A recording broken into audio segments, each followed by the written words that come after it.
Ya, selamat pagi semua. Lanjut lagi di podcast 180 Degree.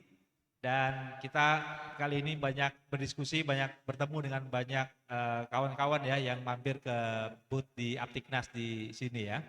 Nah kali ini saya bersama Pak Adi ya. Pak Adi ini Selamat pagi, Pak. dari perusahaan mana nanti tolong jelasin ya Pak Adi. Silakan Pak Adi. Pak Adi dari perusahaan mana?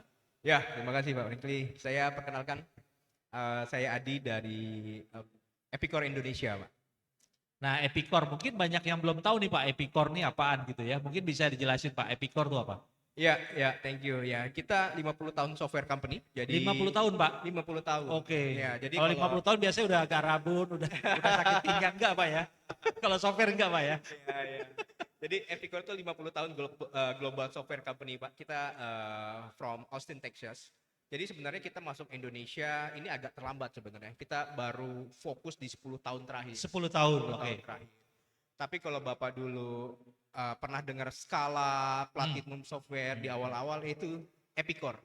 Seperti itu. Oh. Ya. Kemudian menjadi Epicor atau gimana? Ya, go through perjalanannya setelah itu berubah namanya menjadi Menjadi Epicor Epicor. seperti itu. Skala masih ada, tapi lebih fokusnya di market di Eropa ya, seperti Eropa. itu.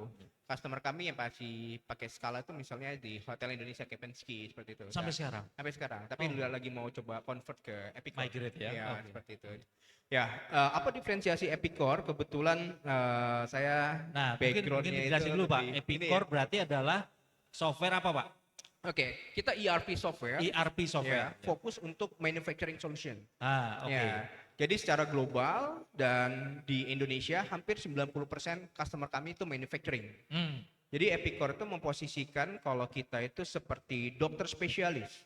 Hmm. Misal kalau Pak Frankly sakit mata ya, kita pasti nggak ke dokter umum ya. Yeah. Tapi kita ke dokter spesialis mata. Karena apa? Dokter tersebut menginvest knowledge-nya, menginvest teknologinya untuk menganalisis mata. Nah ini positioning Epicor mirip. Jadi kita itu fokus untuk ngembangin market di sisi manufacturing. Contohnya Epicor udah bukan bicara ERP, tapi Epicor berbicara digital transformation platform. Jadi bagaimana ERP ini bisa berkolaborasi dengan surrounding system. Contohnya dengan teman-teman yang punya teknologi MES, IoT, data collection seperti di sana, big data analytic AI, dan kita membuka secara komersial pun free untuk integrated ke Epicor seperti itu.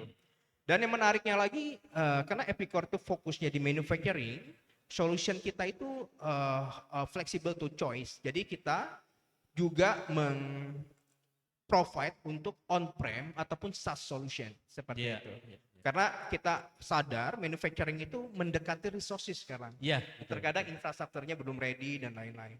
Nah itu salah satu strong diferensiasinya Epicor seperti itu. Iya. Nah ini kalau lihat dari marketnya kan Pak, sebetulnya market Indonesia besar, tapi kan sudah mungkin ada beberapa brand tertentu ya yang memang sudah ada di sana. Apalagi kalau di manufacturing ini kadang-kadang menurut saya quite challenging ini Pak ya, karena ada cost consideration segala macam. Nah, Betul. gimana cara Epicor ini bisa fit in Pak masuk ke market Indonesia? Iya, itu pertanyaan yang benar sekali Pak.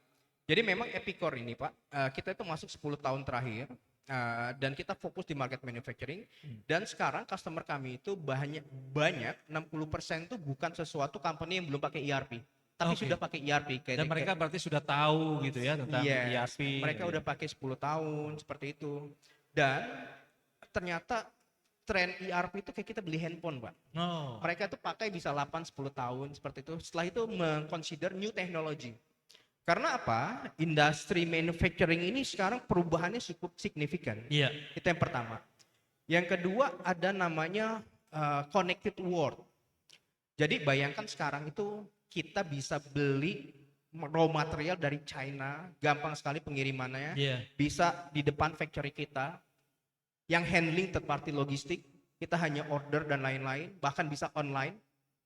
Sehingga apa? Kompetitor di Indonesia itu manufacturer yang mensuplai misalnya ke manufacturing besar itu bukan hanya lokal, tapi global seperti itu. Nah, oleh karena itu dengan perubahan teknologi, dengan perubahan how to running the business, mereka consider untuk lebih di sisi manufacturing lebih melihat apa yang belum efisien dari proses yang saya sudah bangun nih. Saya generasi kedua seperti itu, saya udah dibangunkan oleh orang tua saya bisnis ini. Apa yang harus kita improve? Oh, ternyata once dia comeback ya untuk doing the bisnisnya, dia tidak bisa melihat visibility di shop floor. Dia tidak tahu cost of good manufacturingnya yang belum maksimalnya itu di sisi apa, apakah sumber daya, energi, material, speed of process, seperti itu. Oleh karena itu, mereka ada keterbatasan informasi. Dan karena keterbatasan informasi itu, mereka tidak bisa melakukan improvement untuk lebih competitiveness di market. Akhirnya apa? Mereka ingin satu solution yang meng-capture end-to-end process. Misalnya, oh saya punya satu produk, saya mau understand cost terbesar saya apa, dan produk saya ini akan need traceability.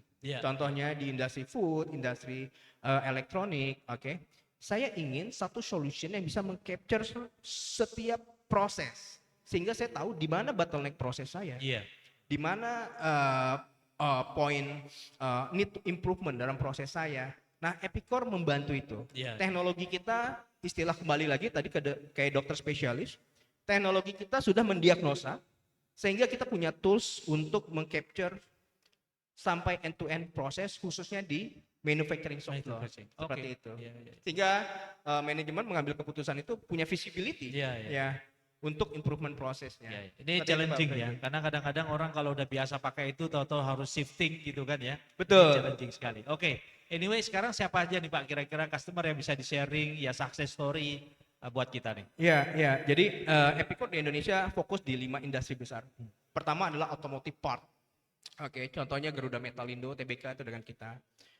Juga plastik dan rubber, mungkin Bapak understand elang perdana, Daily Tire itu dengan kita. Plastik mungkin salah satu yang paling populer Pancabudi Group TBK. Itu planning 30 customer akan 30 company akan menggunakan Epicor. Metal fabrication, industry machinery, dan juga di Indonesia kita punya secondary industry, tadi prime industry. Kita ada di mining. Di mining itu kayak Cibalium Group, terus juga anak perusahaan Antam, dan juga kita ada di industri proses. Contohnya salah satu gas processing manufacturing terbesar di Surabaya itu dengan Epicor. Seperti itu. Menarik sekali ya. Jadi dari success story-nya juga udah banyak ya, dan ini ada di baik itu di prime industry ataupun yang ini ya Pak ya. Betul Pak. Dan hampir 95% customer kami di manufacturing industry. Terakhir Pak. Kenapa bisa hadir ke sini, datang nih ngelihat expo kita nih ya Indonesia 4.0? Ini pertanyaan menarik Pak. Jadi mungkin teman-teman kita untuk go to market membantu customer untuk melakukan industry transformation itu kadang nggak bisa sendirian. Kita fokus di knowledge kita, strong knowledge-nya di mana. Contohnya Epicor fokus di ERP, the planning automation, dan juga MES, data collection, seperti itu. Tapi kita punya new trend request dari customer sekarang. Oh, Pak Adi, saya punya mesin baru nih. Tolong dilihatkan ini IoT compliance apa enggak, seperti itu ya. Bagaimana menarik datanya dan lain-lain. Nah, ini yang menarik Pak, dalam 2 tahun terakhir ini requestnya tinggi sekali. Oleh karena itu kita banyak juga sudah bekerjasama dengan beberapa provider automation seperti itu. Nah, objektif ke sini kita lebih mau ngebangun community relationship ya, seperti itu. Dan juga thank you teman-teman Aptiknas juga support kita waktu di Semarang seperti itu. Itu objektifnya Pak. Kita mau ngebangun satu ekosistem, collaborate together, go to market together seperti itu. Terima kasih Pak Adi, waktunya bisa mampir di booth Aptiknas ya, sama-sama, dan Pak. bisa ikut podcast 180 Degree kali ini ya. Terima kasih. Baik, audiens, itu adalah sesi kita terakhir dengan podcast 180 Degree pada kali ini, dan kegiatan ini didukung oleh PT 521 Teknologi Indonesia dan Next Level IT Software Distributor. Siapa narasumber kita berikutnya? Kita nantikan. Terima kasih Pak Adi.